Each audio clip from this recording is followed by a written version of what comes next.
Halo pemirsa GPR TV, dari Sabang sampai Merauke, dari Biagas hingga Pulau Rote. Bertemu lagi bersama saya Boda Azarin Isak dalam Kominfo Newsroom.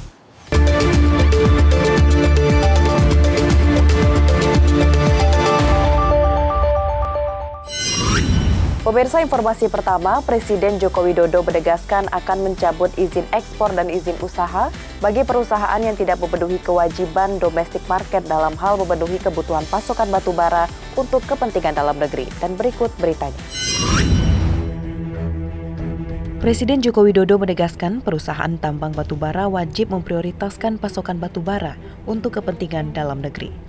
Dalam pernyataan resminya melalui akun YouTube Sekretariat Presiden pada Senin 3 Januari 2021, Presiden meminta Kementerian Energi dan Sumber Daya Mineral, Kementerian BUMN, PT PLN Persero mencari solusi terbaik demi kepentingan nasional. Menurutnya, prioritas utama sumber daya di dalam negeri adalah pemenuhan kebutuhan domestik, baik untuk PLN maupun industri. Selain itu, Presiden juga memastikan akan mencabut izin ekspor hingga izin usaha jika ada perusahaan yang tidak memenuhi kewajiban domestic market. Jangan sampai dilanggar dengan alasan apapun. Perusahaan yang tidak dapat melaksanakan kewajibannya untuk memenuhi kebutuhan dalam negeri bisa diberikan sanksi. Bila perlu bukan cuma tidak mendapatkan izin ekspor, tapi juga pencabutan izin usahanya.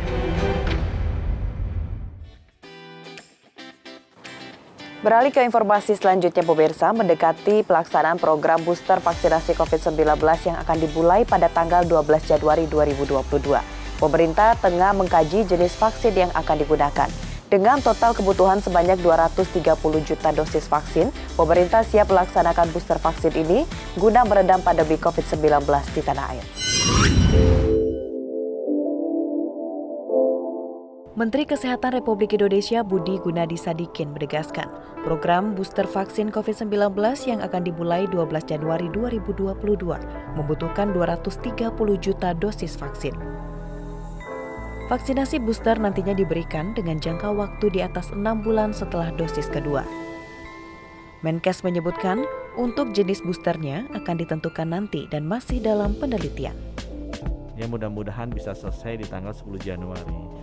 Kalau kemudian untuk vaksin Pfizer dan Moderna memang half dose dan full dose tidak ada beda dari sisi efektivitasnya, kita bisa menggunakan half dose, maka kemungkinan besar seluruh kebutuhan vaksin booster bisa dipenuhi dari yang gratis. Tapi ini masih dalam diskusi yang nanti hasilnya akan keluar sesudah laporan dari tim profesor-profesor di ITAGI menyampaikan hasilnya tanggal 10 Januari.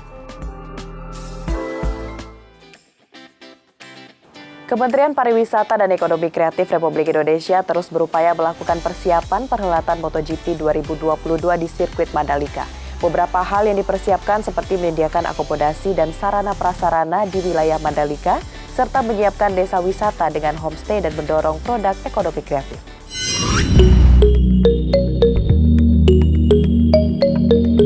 Pegelaran MotoGP yang akan diadakan pada bulan Maret tahun 2022 di sirkuit Mandalika, Nusa Tenggara Barat, saat ini sedang dalam proses persiapan yang sangat matang oleh Kemenparekraf RI. Kementerian Pariwisata dan Ekonomi Kreatif terus melakukan koordinasi, salah satunya adalah dengan rutin menggelar rapat sinkronisasi yang juga melibatkan berbagai pihak. Ada beberapa hal penting yang akan disiapkan seperti menyediakan akomodasi untuk menjawab lonjakan kunjungan wisatawan ke Lombok, Mandalika dan sekitarnya, menyiapkan desa wisata dengan homestay, serta menyiapkan produk ekonomi kreatif. Menparekraf RI Sandiaga Salahuddin Uno mengungkapkan akan ada peningkatan lonjakan pengunjung atau wisatawan pada perhelatan MotoGP di Mandalika nanti sebanyak 5 hingga 10 kali dari kunjungan World Superbike tahun 2021 lalu. Untuk mengantisipasi lonjakan pengunjung, Kementerian Pariwisata dan Ekonomi Kreatif juga memiliki strategi lain, yakni datang ke Mandalika dengan menggunakan kapal dari Bali, namun tetap menginap di daerah Bali. MotoGP ini belajar dari World Superbike, ada peningkatan antara 5-10 kali kunjungannya. Jadi dari kunjungan ini kita menggunakan data yang disampaikan oleh teman-teman ITDC yang juga dikuatkan oleh pernyataan Pak Hadi sebagai Ketua Koordinator Lapangan bahwa 50.000 untuk tiket yang tertampung dalam tribun dan 10.000 lebih untuk yang tidak atau di luar tribun ini akan menjadi acuan kita, sehingga kita harus menyiapkan mulai dari cruise-nya dan beberapa kesiapan lainnya.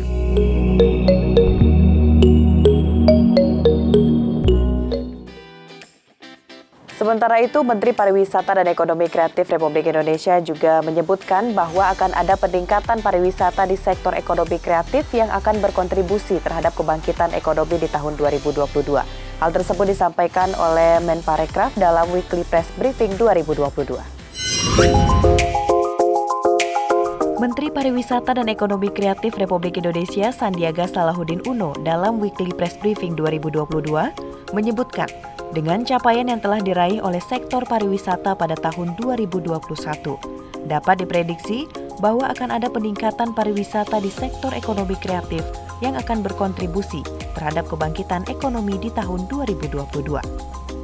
Dengan hal ini, Menteri Pariwisata dan Ekonomi Kreatif berharap ekonomi dapat terus bangkit, terciptanya lapangan kerja, terutama di sisi ekonomi digital dan produk ekonomi kreatif yang mampu terus berkontribusi.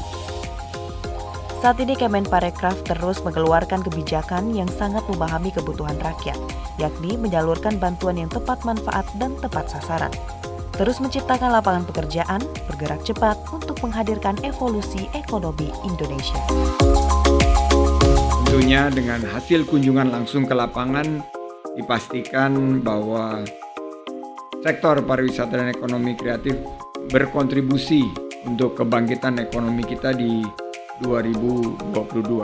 Jadi harapan kami bahwa ekonomi bangkit, lapangan kerja tercipta, sektor pariwisata ekonomi kreatif terutama di sisi ekonomi digital dan produk-produk kreatif berkontribusi terus. Menteri Koordinator Perekonomian Airlangga Hartarto menyatakan bahwa keputusan Presiden tentang perpanjangan status pandemi COVID-19 sangat diperlukan. Hal ini menjadi dasar program penanganan pandemi dan pemulihan ekonomi masih berjalan. Menteri Koordinator Perekonomian Airlangga Hartarto menyatakan, keputusan Presiden nomor 24 tahun 2021 tentang perpanjangan status pandemi COVID-19 sangat diperlukan. Sebab Kepres ini menjadi dasar program penanganan pandemi dan pemulihan ekonomi masih berjalan.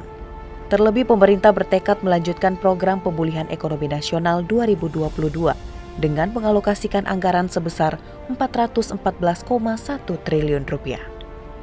Jumlah tersebut jauh dari anggaran tahun lalu yang sebesar 744,77 triliun.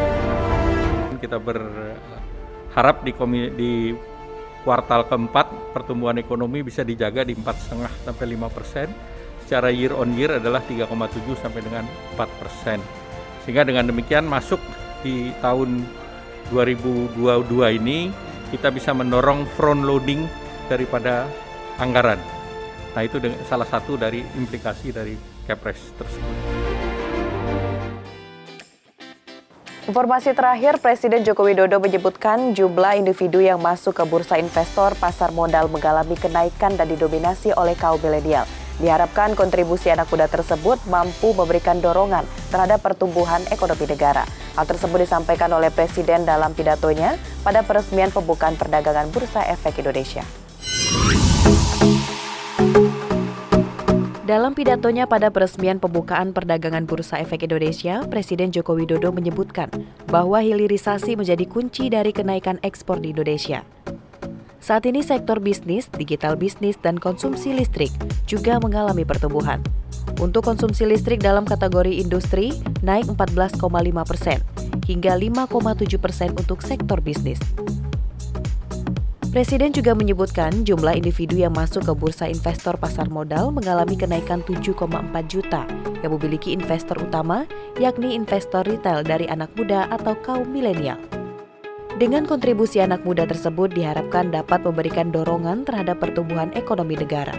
Selain itu, masih akan banyak tantangan yang akan dihadapi, seperti kenaikan inflasi, pengaruh negara lain yang mengalami kelangkaan energi, dan juga kasus Omikron. Orang yang masuk ke bursa, investor pasar modal, ini juga naik sangat tinggi sekali.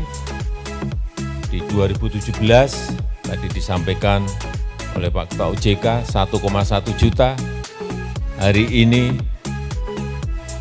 mencapai 7,4 juta.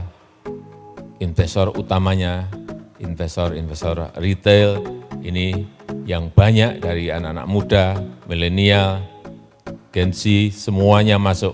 Dan kita harapkan ini akan terus membesar dan akan memberikan dorongan kepada pertumbuhan ekonomi negara kita. Itulah ragam informasi yang telah kami kemas untuk Anda. Dapatkan update berita pilihan setiap harinya di kanal digital GPR TV atau di media sosial gprtv.id. Saya Mona Azhardinisa pamit, sampai jumpa.